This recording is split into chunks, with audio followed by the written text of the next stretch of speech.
Assalamualaikum warahmatullahi wabarakatuh. Di video kali ini, kami akan menjelaskan tentang distribusi frekuensi dan mempresentasikan hasil dari pengumpulan data penggunaan sosial media yang sudah kami lakukan.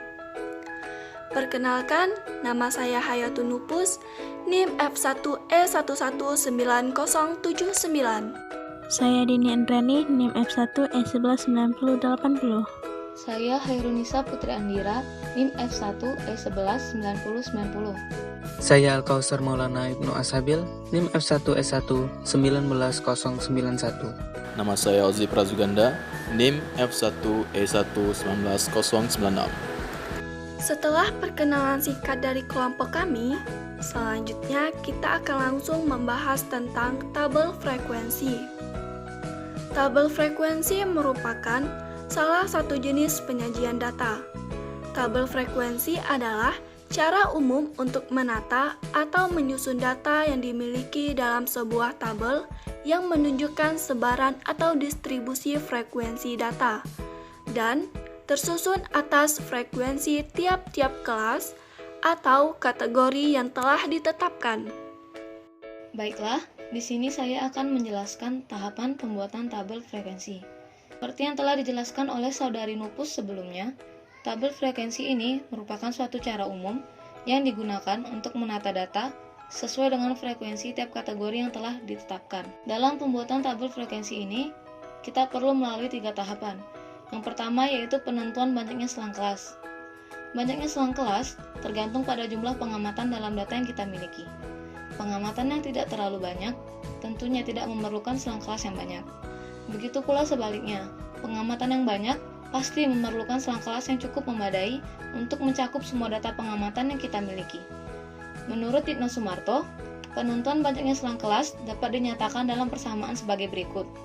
K sama dengan 1 ditambah 3,3 log N, di mana K menunjukkan banyaknya kelas, sedangkan N menunjukkan jumlah data. Selanjutnya yaitu penentuan selang dalam kelas. Selang dalam kelas atau lebar kelas akan tergantung pada banyaknya kelas dan kisaran data, atau disebut juga dengan range. Hal penting yang perlu kita perhatikan dalam penentuan selang dalam kelas, yaitu semua selang dalam kelas harus memiliki lebar kelas yang sama. Persamaan yang dapat kita gunakan untuk menentukan selang dalam kelas dapat dinyatakan sebagai berikut. I sama dengan R per K, di mana R menyatakan range atau kisaran, dan K menyatakan banyaknya selang kelas. Range atau kisaran dapat diperoleh dari selisih antara nilai pengamatan tertinggi dengan nilai pengamatan terendah, yang dinyatakan dengan R sama dengan X max dikurang X min, di mana X max menyatakan nilai pengamatan tertinggi, sedangkan X min menyatakan nilai pengamatan terendah. Selanjutnya kita memasuki tahapan terakhir dalam pembuatan tabel frekuensi, yaitu penentuan batas kelas terendah untuk kelas pertama. Batas kelas terendah untuk selang kelas pertama merupakan bagian penting untuk kita tentukan. Pada umumnya, batas kelas terendah dari selang kelas pertama ditentukan sedemikian rupa sehingga akan memudahkan kita untuk melihat perbedaan selang kelas pertama dengan selang kelas kedua dan seterusnya. Batas kelas terendah untuk selang kelas pertama dapat langsung kita tentukan dengan menggunakan nilai pengamatan terendah berdasarkan data, apabila semua data dapat masuk ke dalam kisaran nilai yang ada. Selanjutnya, kita akan memasuki pengenalan SPSS yang akan dijelaskan oleh saudari Dini Andriani. Oke, selanjutnya kita masuk ke SPSS. SPSS adalah Statistical Product and Service Solution. Pengertian dari SPSS adalah sebuah program aplikasi yang memiliki kemampuan untuk analisis statistika cukup tinggi serta sistem manajemen data pada lingkungan grafis dengan menggunakan menu-menu deskriptif dan kotak-kotak dialog yang sederhana sehingga mudah dipahami untuk cara pengoperasiannya. Di mana di dalam SPSS ini kita dapat menentukan tabel frekuensi, frekuensi relatif, dan frekuensi kumulatif. Apa itu frekuensi relatif? Yaitunya rasio antara frekuensi tiap-tiap kelas dengan frekuensi total atau banyaknya pengamatan secara keseluruhan. Sedangkan frekuensi kumulatif didapatkan dengan menjumlahkan frekuensi demi frekuensi pada setiap kelas. Baiklah, itu adalah penjelasan singkat mengenai distribusi frekuensi. Selanjutnya, kami akan menjelaskan penerapan SPSS dengan melakukan pengumpulan data menggunakan Google Form dan pembuatan tabel dengan 3 tahap yang dibahas sebelumnya menggunakan Microsoft Excel. Dalam hal ini akan dijelaskan oleh saudara kami, Ozzy Prasuganda. This video is brought to you to explain about frekuensi kumulatif dan frekuensi relatif. Nama saya Ozzy Prasuganda, NIM F1E11996 dari kelas R003. Kami sudah membuat survei yang berdasarkan Google Form kepada mahasiswa di berbagai jurusan dan universitas, dan kami mendapatkan 168 respons. Dalam survei kami memberikan 2 pertanyaan kepada masing-masing responden. Pertanyaan yang pertama adalah aplikasi sosial media yang sering digunakan. Boleh lebih dari 1 pilihan. Di pertanyaan ini, sebanyak 165 vote atau 92,9% menjawab WhatsApp. Di tempat kedua ada Instagram dengan 131 vote atau sebanyak 78%. Di tempat ketiga ada YouTube, 120 vote atau sebanyak 71,4%. Nah, di pertanyaan kedua, kami menanyakan tentang aplikasi favorit. Di pertanyaan ini, mereka hanya boleh memilih 1 aplikasi saja yang menjadi aplikasi favorit mereka.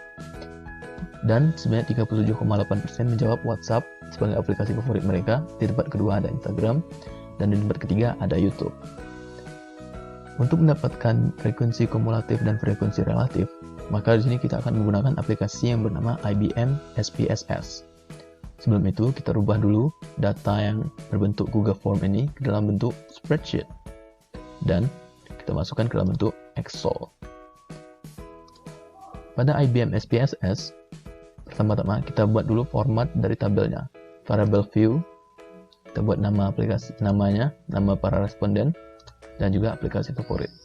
Width-nya 25, tipenya string, labelnya nama lengkap, dan app favorit. Align-nya center, kolomnya masing-masing 25.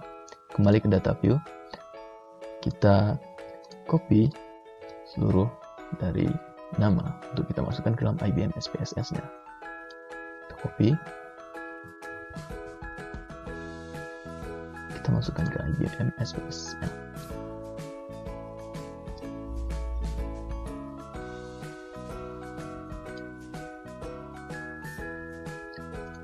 Setelah kita pastikan, kita mendapatkan 168 respons. Selanjutnya, yang kita akan pastikan adalah aplikasi favoritnya. Di Excel-nya, kita ambil aplikasi favoritnya, kita plot.